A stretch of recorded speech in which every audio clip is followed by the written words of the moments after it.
চাই লওক গাইজ, আপোনালোকৰ কেইটামান মানে মহ বহুত প্ৰকাণ্ড, বহুত ভাল ভাল যুঁজ যুঁজা বা বহুত সুন্দৰ খেল খেলা তেনেকুৱা মহবোৰ আমাৰ মাজৰ পৰা নাইকিয়া হৈ গ'ল। চ' সেই কেইটামান মহ আপোনালোকক দেখাব বিচাৰিছোঁ।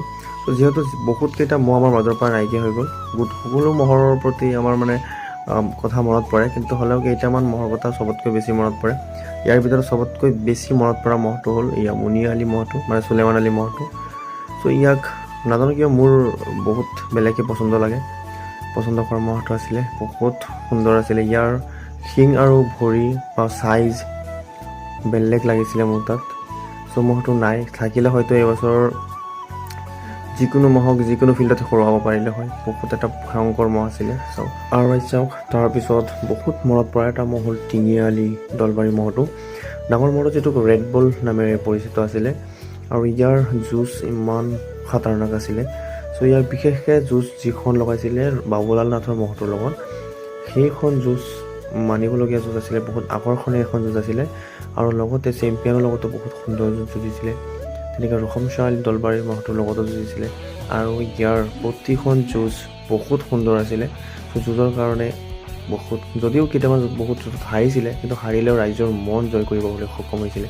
চ' ইমান সুন্দৰ এটা মহ আছিলে টিঙিয়ালী দলবাৰীৰ ৰেড বুল মহটো। চ' যি কি নহওক, এই মহটো আমাৰ মাজত নাই। চ' আপোনালোকে চাই থাকক। আৰু চাওক, পিছতে বহুত এটা ভাল লগা মহ হ'ল এইটো, যিটো জাকিৰ হুছেইনে পিছত কিনিছিলে। আৰু মহটো আছিলে প্ৰথমতে জালালুদ্দিন খলপীয়াৰ, আৰু জালালুদ্দিন খলপীয়াই কিনি আনিছিলে গোলাপ বৰদলৈৰ পৰা চানপাউচাৰী। চ' মহটো জালালুদ্দিন খলপীয়া এটা থাকোঁতে বহুত যুঁজ যুঁজিছিলে। চ' বহুত যুঁজিছিলে, আপোনালোকে চাইছিলে তেতিয়া যুঁজ কেনেকুৱা যুঁজিছিলে। আৰু ইয়াৰ যুঁজৰ মোচনটো বেলেগ আছিলে, বহুত ৰেকৰ্ড কৰা যুঁজ যুঁজিছিলে। আৰু মহটো দেখি পেলাই ইমান মজা লাগিছিলে। আৰু পিছত জাকিৰ হুছেইন বুঢ়া ভাৰীটা টানোতে অলপ খেলি মেলি হ'ল, যিকোনো ভালকৈ যুঁজাব পৰা নাই, আৰু যাৰ কাৰণে মহটো আমাৰ মাজৰ পৰা নাইকিয়া হৈ গ'ল। চাওক, এই মহটো যেতিয়া ভিডিঅ' কৰিবলৈ গৈছোঁ, মানে ইমান ঠাণ্ডা এটা মহ আছিলে, একদম বহুত ঠাণ্ডা আছিলে মহ। সৰু ল'ৰা এটা ওচৰত গ'লেও মানে একো নকৰে, এনেকুৱা ঠাণ্ডা এটা মহ আছিলে। আৰু 2025, 24, 23 সেইটো বৰ্ষতো বহুত ভাল ভাল যুঁজ যুঁজিছিলে মহটোৱে। বহুত ভাল এটা যুঁজা মহ আছিলে, যি মহটো আমাৰ মাজৰ পৰা নাইকিয়া হৈ গ'ল। আৰু চাওক, পিছত সকলোতকৈ মনত পৰা এটা মহ হ'ল বহুত সুন্দৰ এটা মহ, বহুত সজা মহ, যিটো মহ জাকিৰ হুছেইনৰ আগৰ মহটো, কোলা মহটো, মানে যিটো মহ লালমিয়াৰ আছিলে। চ' এই মহটো বহুত ৰেকৰ্ড কৰা এটা মহ আছিলে। এই মহটো একদম সৰুৰ পৰাই প্ৰতিখন ফিল্ডত 4-5টা মহৰ লগত যুঁজাইছিলে, আৰু গোটেইবিলাকৰ লগত জিকিছিলে। এনেকৈ জিকি প্ৰায় 3-4 বছৰ লাগাতাৰ জিকি আছিলে।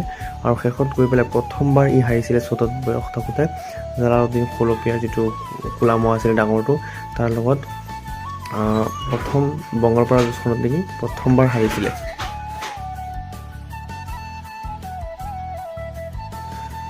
আৰু চাওক, আৰু বহুত সুন্দৰ, বহুত সজা, দেখিবলৈ বহুত সুন্দৰ এটা মহ হ'ল মুছলিমউদ্দিন খাপকাৰিৰ যিটো মহ আছিলে।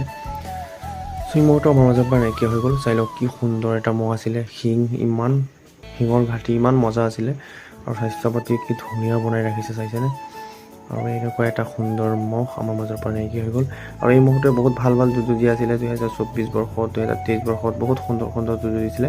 বিশেষকৈ 2024 বৰ্ষত আপোনালোকে চাইছিলে কি সুন্দৰ যুঁজ যুঁজিছিলে। নাছিৰ আলী ভুলুকাবাৰীৰ লগত আমাৰ ভুৰবান্ধা ফিল্ডখনত কিমান যুঁজিছিলে, আব্দুল কাদিৰৰ লগত যুঁজিছিলে, তেনে বহুতোৱে সুন্দৰ সুন্দৰ যুঁজ যুঁজিছিলে এই মহটোৱে।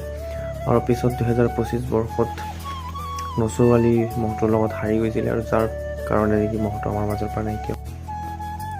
আৰু চাওক, তাৰপিছত বহুত মনত পৰা মহটো হ'ল এয়া খলিল জাজৰী মহটো, যিটো বাবুলাল নাথৰে মহ আছিলে, সেই মহটো চাওক। আৰু এই মহটোৰ ভাল লগাৰ এটাই কাৰণ হ'ল 2024 বৰ্ষত যেতিয়া নেকি বাবুলাল নাথৰ ডাঙৰ মহটোৰ লগত যুঁজিছিলে, ইমান তয়াময়া যুঁজিছিলে, আৰু বাবুলাল নাথৰ ঘৰৰ মহটো সীমাই গৈছিলে, সেই মহটোৰ পৰা বহুত মনত পৰে। কিন্তু বিশেষকৈ ই যেতিয়া নেকি বুদ্ধ ডেকাৰ লগত যুঁজিছিলে, ইয়াৰ ইমান সুন্দৰ যুঁজ ই যুঁজিছিলে। চ' সেই যুঁজখন চাই পেলাই মোৰ একদম বেছিহে ভাল লাগিছিলে মহটো, আৰু এই ভাল লগা মহটো কিন্তু বৰ্তমান নাই আমাৰ মাজত। চ' তেনেকৈ বহুত মহ আছে, গোটেইবিলাকৰ কথাই মনত পৰে। আপোনালোকক কেইটামান দিছোঁ। চ' আপোনালোকে কমেণ্ট কৰি পেলাই জনাব আপোনালোক কাৰ মহ আপোনালোকৰ মনত পৰে, কাৰ মহ বেছি ভাল মানে পাইছিলে আপোনালোকে। চ' আৰু কাৰ মহ ৰৈ গ'ল ভিডিঅ'ত দিবলৈ আপোনালোকে কমেণ্ট কৰি জনাব। চ' আজিলৈকে এইখিনিয়ে আছিলে। চ' লগ পাম বেলেগ এটা ভিডিঅ'ত। চ' ভিডিঅ'টো চাই আপোনালোকৰ কেনে লাগিলে কমেণ্ট কৰি পেলাই জনাব। চ' এনেধৰণৰ ভিডিঅ' আৰু লাগে নেকি কমেণ্ট কৰি জনাব।